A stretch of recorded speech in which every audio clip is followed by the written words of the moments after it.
Amigas y amigos de Peregrino Radio y Televisión, es un gusto, un placer saludarles. Ahora desde el programa de Política y Políticos, un espacio de encuentro donde convergen las políticas públicas y los actores que en ellas intervienen. El día de hoy tenemos un gran invitado. Estamos hablando del profesor Miguel González Galván, quien es el autor de esta obra. Él fue catedrático de Sociedad y Política Contemporánea en la Universidad Nacional Autónoma de México. Dedicó mucho esfuerzo, mucho trabajo y grandes horas, innumerables horas, a la escritura de esta obra. La Institución Administrativa Electoral Nacional, su diseño y desarrollo, 1990-2018. En esta obra aborda la transformación de las instituciones electorales de las últimas 3 décadas. Este volumen consta de 117 páginas, 10 capítulos, además del prólogo y las conclusiones. Fue publicado por Editorial PAC y puesto en circulación en junio del 2018. En su libro, el profesor Miguel González Galván aborda los pasos que llevaron al fortalecimiento de las instancias administrativas electorales hasta llegar al actual Instituto Nacional Electoral. Miguel, muchas gracias por estar con nosotros. La obra a que hace referencia aquí mi compañero Antonio es precisamente la Institución Administrativa Electoral Nacional, que abarca un periodo desde 1946 a 2018.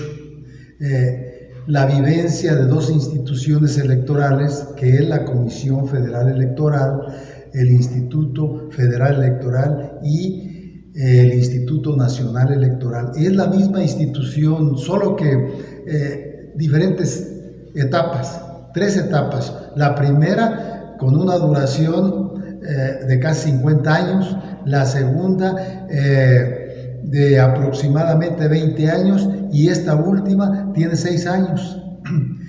En esta última institución es donde ya se establece un modelo electoral nacional bastante importante, pero al mismo tiempo muy criticable, precisamente por la configuración, por la estructura de la institución electoral nacional, es decir, el Instituto Nacional Electoral. Este modelo da un nuevo giro y no es en balde el hecho de que se llame Comisión Federal Electoral y dure casi 50 años. Y el otro estadio y el último estadio, cada uno tiene su razón de ser y cada uno tiene su misión, y por eso cambia de nombre. El cambio de nombre no es gratuito, el cambio de nombre es muy importante porque precisamente denota y connota al mismo tiempo la función que desarrolla. Pero si nosotros quisiésemos hacer un resumen de todo ello, tendríamos que hablar que es la única institución a nivel nacional que organiza las elecciones, porque antes del 46 la organizaban los municipios y las entidades federativas. Miguel, en la actualidad, ¿tú consideras que se requiere de una cultura democrática? Antonio, por supuesto que se requiere una cultura democrática. Esto es una pregunta que requiere una respuesta y es afirmativa, que se requiere. La cultura democrática es un andamiaje de enseñanza respecto a determinada conducta del ciudadano para conducirse de tal manera que se considere que el ciudadano tiene una formación democrática.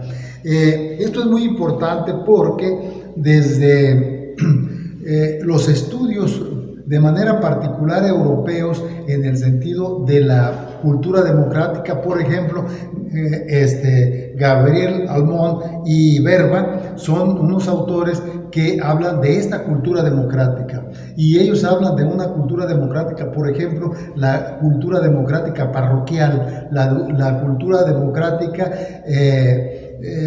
participativa, pero es toda una evolución. Por tal motivo se requiere que la cultura democrática se impregne en el sentir del pueblo mexicano, en el imaginario colectivo, que esté presente la cultura democrática. ¿Y a quién le corresponde impulsar la cultura democrática? Precisamente a la institución administrativa electoral, es decir, al INE. Y tiene grandes estudios. Elaboraron un trabajo muy importante ahora en 2016 para echarlo a andar el 2017, y comprende un periodo del 17 al 23. Sin embargo, tengo conocimiento que este estudio, donde participaron gentes muy calificadas en la cultura democrática, y que no se le ha dado la difusión. Hubo alguna razón central por la cual no se le ha dado, pero es fundamentalmente importante, esto es, esta cultura cívica. Sin embargo, no la han echado a andar. Miguel, tú como académico, como investigador, ¿cómo percibes el proceso electoral 2021? Y te voy a preguntar enseguida, particularmente por Michoacán. ¿Cómo lo percibes en Michoacán?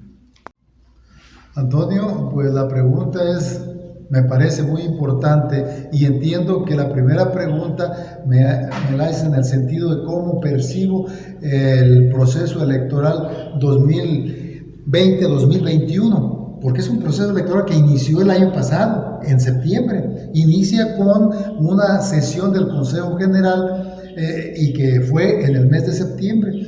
Por eso es 2021, 2020-2021. A nivel nacional, yo puedo percibir este proceso electoral, y que estamos ya en la recta final para todos los candidatos, no obstante los obstáculos que se le han presentado, algunos de ellos de manera particular en el caso de Michoacán. Bueno, a nivel nacional yo percibo que proceso electoral, contrariamente a lo que algunas gentes señalan, algunos columnistas, algunos estudiosos inclusive del proceso electoral, yo lo percibo como que sí va a haber una votación abundante. No vamos a quedar en un estadio de estancamiento o de abstencionismo. No lo veo así. Yo veo que sí se están moviendo las condiciones para que sea un proceso muy abundante, muy importante, muy copioso en las votaciones. Pero ya por lo que se refiere a las coaliciones y a los partidos políticos que están trabajando para las elecciones federales, yo veo que los partidos políticos que quieren nacer difícilmente van a nacer. ¿Por qué? Porque hay un requisito fundamental, y es el esencial, que es el 3% de la votación nacional. Si no llegan a este 3%, no pueden nacer. Incluso los que ya tienen más tiempo, cualquiera de los demás, excluyendo los 3, tienen el riesgo, en todo caso tienen el riesgo de perder el registro. Y yo puedo aventurar en el campo de la perspectiva política, yo puedo aventurarme de que no se van a registrar esos 3 partidos, no van a nacer. Es decir, son virtuales partidos políticos para entrar a la arena a nivel nacional. Entonces yo veo muy difícil para que lleguen. Y en cambio, pueden desaparecer otro partido político de los ya existentes. Miguel, ¿nos puedes explicar cuál es la propuesta que planteas en este libro? Porque yo pudiera decirles, pero no está por demás que lo escuchen de viva voz del intelectual que lo pensó. Antonio, con mucho gusto contesto la pregunta. El modelo electoral en México ha tenido una serie de cambios, pero yo me voy a referir nada más al último modelo, el que se derivó de la reforma de 2014, que es el vigente. Este modelo adolece de un defecto de origen. Un defecto de origen, ¿por qué? Porque, y eso fue lo que dio el nombre de la institución. Ahora es Instituto Nacional Electoral y antes era federal, así. Entonces, ¿por qué se llama Instituto Nacional Electoral? Precisamente porque los órganos de dirección de los institutos locales, los nombra el Consejo General. El Consejo General es el que nombra a todos los consejeros de los órganos superiores de dirección de las entidades federativas, de las 32 entidades federativas. Entonces, los nombra el Consejo General. Y los órganos de impartición de justicia los nombra el Senado de la República. Antes los nombraban los congresos locales. Tanto una instancia como la otra ahora son instancias federales. Por eso es por lo que se llama Instituto Nacional Electoral. Y el Instituto Nacional Electoral se ha convertido en el coordinador rector de todos los procesos electorales en este país. Por tanto, el Instituto Nacional Electoral está permanentemente en elecciones. ¿Por qué? Porque en 10 estados este año hay elecciones, en otros 10 estados hay elecciones, en los otros 10 estados hay elecciones. Sin embargo, hay una tendencia en el sentido de que hay que homogeneizar para que sean los procesos electorales cada 3 años. Yo desearía, con toda justeza, que me dieras otro espacio para terminar con la propuesta, porque es muy preciso que yo esté señalando esto. ¿Por qué se llama nacional y cómo está el modelo electoral actual? Yo preferiría que me dieran una oportunidad para concluir con la propuesta. ¿Es posible? Gracias, Miguel. Por supuesto que te aceptamos la propuesta en un siguiente momento. Coméntanos dónde pueden adquirir tu obra, tu libro, y dónde estás en redes sociales, si estás en redes sociales, dónde te pueden contactar, y también si quieres dirigir un mensaje a quienes nos ven y nos escuchan.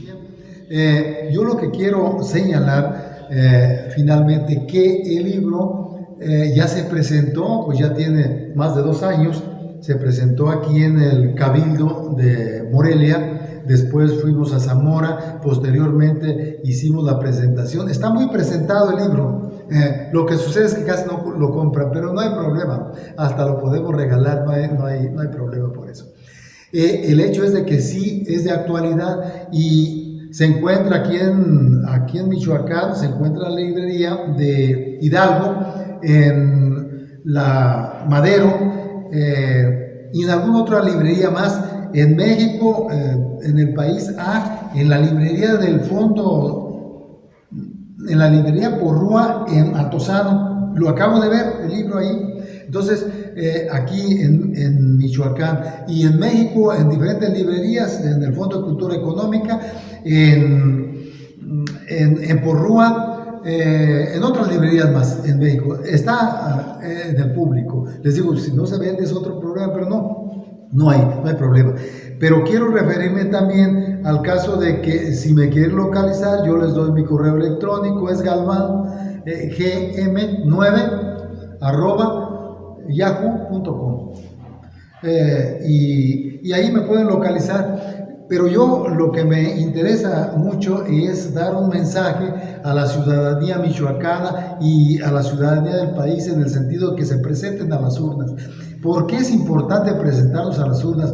Porque es el único día en que todos los ciudadanos valemos lo mismo. Valemos lo mismo porque emitimos el voto, y tanto vale el voto de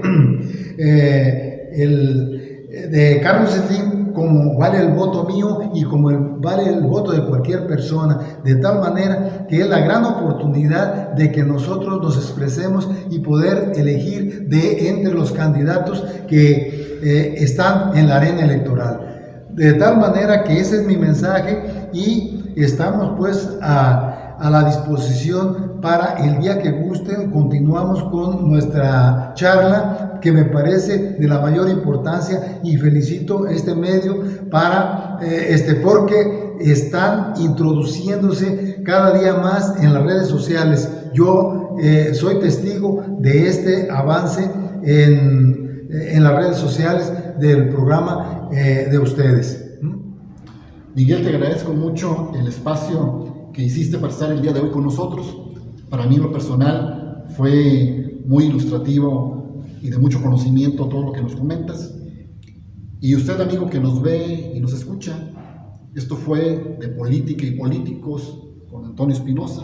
Esperamos vernos próximamente en un nuevo capítulo de esta serie de programas, ya que hicimos el compromiso y aceptamos la invitación de nuestro amigo Miguel. Seguiremos en contacto.